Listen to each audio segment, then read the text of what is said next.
Sometimes you have to be a high-riding bitch to survive. It's for the best. Do you love me?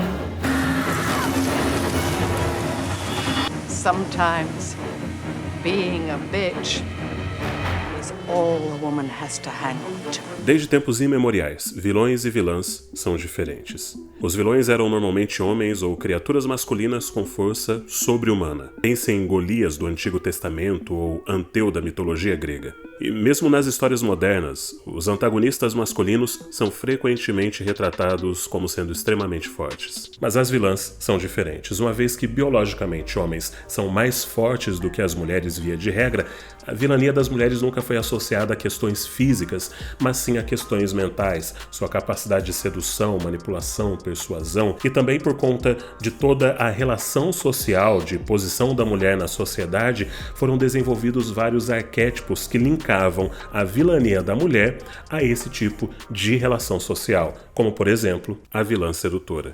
Esse talvez seja o mais antigo arquétipo de vilã, estando presente até mesmo na Bíblia. No Antigo Testamento, figuras como Jezabel e Dalila são mulheres que usaram da sedução e manipulação para causar a ruína de todos à sua volta. No Novo Testamento você tem Salomé e sua mãe Herodias que usaram a sedução e a manipulação para conseguirem a cabeça de João Batista. No cinema, mulheres que usam sua sedução para enganar estão presentes em muitos filmes de James Bond. Também podemos vê-la na Mulher Gato e de forma ainda mais clara em Catherine Tremel, do filme Instinto Selvagem. Outro arquétipo de vilã é a bruxa ou a feiticeira. Desde a Idade Média, mulheres más foram relacionadas à feitiçaria e bruxaria, que são atividades ocultas associadas a atributos espirituais ou mentais, não a físicos. Por isso, na Idade Média, temos nos contos arturianos a presença da Fada Morgana, uma poderosa feiticeira que antagoniza os nobres cavaleiros da Távola Redonda. A figura da vilã feiticeira é uma das mais presentes até hoje no cinema, desde histórias infantis até os filmes mais macabros. Figuras como a Bruxa do Oeste no Mágico de Oz, Bellatrix Lestrange em Harry Potter e todas as bruxas da Disney. Mas existe um outro arquétipo de mulher vilã, um tipo de personagem que usa do seu papel de mãe para manipular e exercitar sua crueldade. A Mãe Monstruosa. Personagens como a fanática Margaret White, mãe de Carrie, do livro de Stephen King e do filme Carrie, a Estranha. A personagem usa do pretexto de proteger a sua filha para abusar física e emocionalmente da garota. Ou ainda a Norma Bates, da série Bates Motel, cujo relacionamento perturbador com seu filho produz um dos mais icônicos psicopatas da história. Uma das mais terríveis é a Dora Crowley, de Objetos Cortantes, que é uma mulher fria e manipuladora que não se importa em causar dor às filhas pelo simples prazer de se sentir útil em suas vidas. Esse é um caso terrível de síndrome de Munchausen por procuração, quando a mãe simula doença nos filhos simplesmente para chamar a atenção.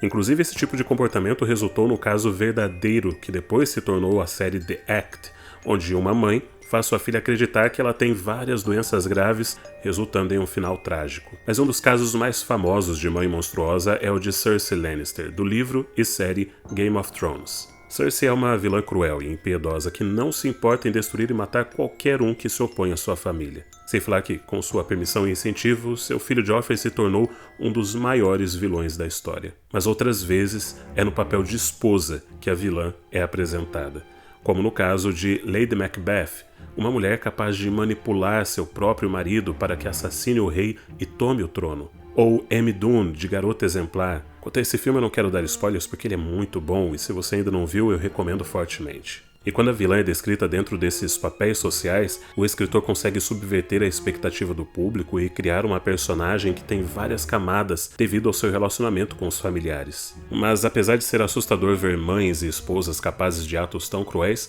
nem sempre as vilãs estão associadas a essas funções, como é o caso de Annie Wilkes, do livro de Stephen King e filme Louca Obsessão. Ela é uma psicopata de carteirinha obcecada por seu escritor favorito e capaz de fazer qualquer coisa para mantê-lo prisioneiro de seus cuidados. Miranda Priestly, de O Diabo Veste Prada, é uma mulher poderosa e vilã megera e arrogante que não se importa com ninguém além de si mesma. Mas ainda assim eu prefiro um exemplo mais sutil. Uma vilã que aparenta ser uma boa mulher, querendo o melhor para os outros, quando na verdade é uma rainha da manipulação. Por isso, pra mim, Ratched é terrível. O filme Um Estranho no Ninho, baseado no livro homônimo, é considerado o 18º melhor filme da história na lista do IMDb e rendeu 5 Oscars, entre eles o de melhor filme, melhor ator e melhor atriz. Louise Fletcher incorporou tão perfeitamente o sentimento da fria e calculista enfermeira Ratched que sua atuação lhe rendeu o Oscar de 1976. O filme conta a história de McMurphy, um homem condenado à prisão que finge ter problemas psiquiátricos